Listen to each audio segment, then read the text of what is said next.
नमस्कार दोस्तों, मैं डीपी सर, आपका डीपी सिंह राजपूत चैनल पर स्वागत है। बच्चों, आपके सामने एक मैं न्यू बायो का टॉपिक लेके आया हूं, उसका नाम है सिंड्रोम रोग। ये कई पेपरों में कई बार पूछा जा रहा है, तो इसीलिए हम बच्चों की डिमांड थी कि सर एक ऐसा चैप्टर लेके आओ जिसमें सिंड्रोम हो। तो मैं सिंड्रोम का पूरा चैप्टर लेके आया हूं, तो आप सुनेंगे। बच्चों देखो, सिंड्रोम रोग होता क्या है। मनुष्य में 46 गुणसूत्र होते हैं और उसके 23 जोड़े बन जाते हैं।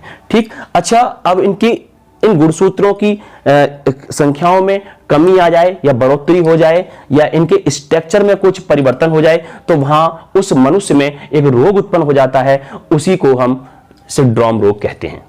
अब हम सिंड्रोम रोग जिसे हो जाता है, तो उनमें क्या क्या उदाहरण पेश होते हैं। जैसे कोई बालक है, मतलब लड़का है, उसमें लड़की के लक्षण आ जाना, मन के उसके स्तन बड़े हो जाते हैं। ठीक, कोई महिला बांझ, कैसे बांझ होती है, बांझ माने जैसे कि उसमें परिवर्तन हो जाता है तो बांझ हो जाती है। बांझ माने होता है कि कभी बच्चे पैदा नहीं होंगे उससे, है ना। और तीसरा है, कुछ बच्चे अपराधी प्रवृत्ति के होते हैं।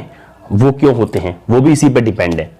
आपने देखा होगा किसी किसी बच्चे का मस्तिष्क का विकास मंद और धीमा होता है, वो भी इन्हीं सिंड्रोम की वजह से होता है। ठीक, तो चलते हैं साथियों, इनके हम बाई चित्र के द्वारा बताएंगे, चित्र जरूर दिखाएंगे जिससे कि आपको समझ में आए। ठीक, अब चलते हैं साथियों अपने इसके टॉपिक के पास। देखो भी, मानव शरीर में 46 गुणसूत्र होते हैं, उसके 23 जोड़े बन जाते हैं। ठीक, हाँ, 44 गुणसूत्र इन्हें बोलते हैं ऑटोसोम। क्या बोलते हैं? ऑटोसोम, हिंदी में भी लिख दिया मैंने। ठीक, स्त्री तथा पुरुष दोनों में ये समान होते हैं। कहने का मतलब है स्त्री और पुरुष, औरत और आदमी में 44 गुणसूत्र इक्वल होते हैं।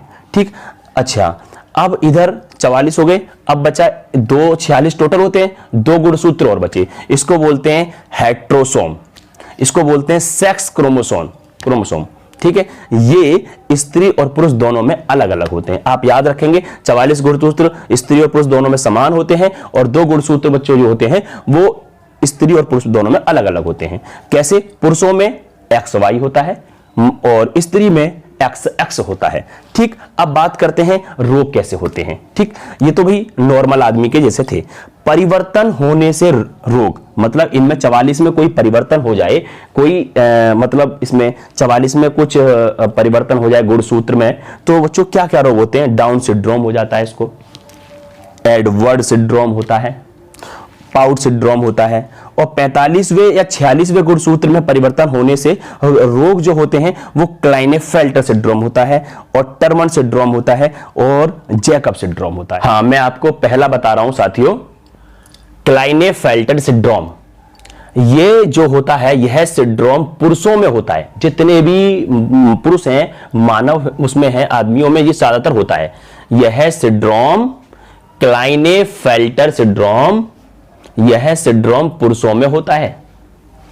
सामान्य पुरुष, नॉर्मल जो आदमी होता है, उसमें 46, तो मैंने पहले बता दिया 46 होते हैं। यानी हर एक आदमी में 46 गुणसूत्र होते हैं, जिसमें 44 ऑटोसोम होते हैं और 2 हेट्रोसोम होते हैं, X और Y, 2 हेट्रोसोम। टोटल 44 तो ये रहे गुणसूत्र, और एक हीरा कितने हो गए? 46, 44, 45, 46, जिसमें हर आदमी में, सामान्य आदमी जो होगा उसमें 44 ऑटोसोम होंगे और 2 हेट्रोसोम होंगे, इसे सेक्स क्रोमोसोम कहते हैं। ठीक, अब हम आगे बात करते हैं बच्चों।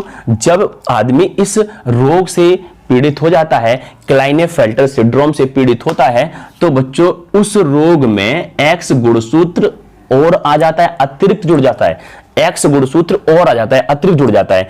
तब इनकी संख्या 46 से कितनी जाती है? 47। क्यों? 44 जो A है उन पर तो कोई फर्क नहीं पड़ा, जो उसके हेट्रोसोम 2 हैं उनमें एक X ज्यादा आ जाता है।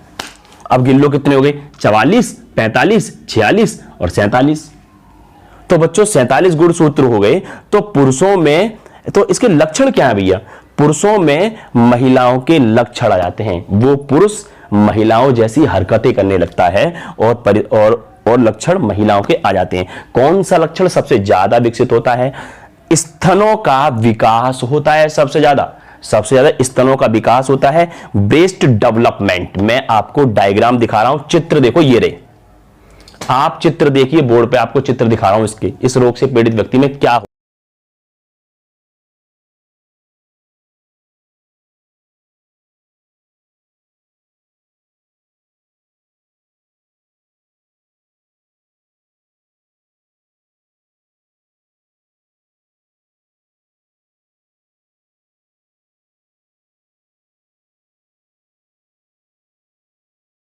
क्या होता है वो चित्र। ठीक है, अब चलते हैं। जो हमारे चैनल पर न्यू जुड़े हैं वो सबसे पहले हमारे चैनल को सब्सक्राइब करिए और बच्चों हमारी वीडियो को एंड तक देखिए और वीडियो हमारी शेयर करिए, बेल आइकन दबाना ना भूलिए। और बच्चों आपको हमारी वीडियो कैसी लगी, धन्यवाद। ओके।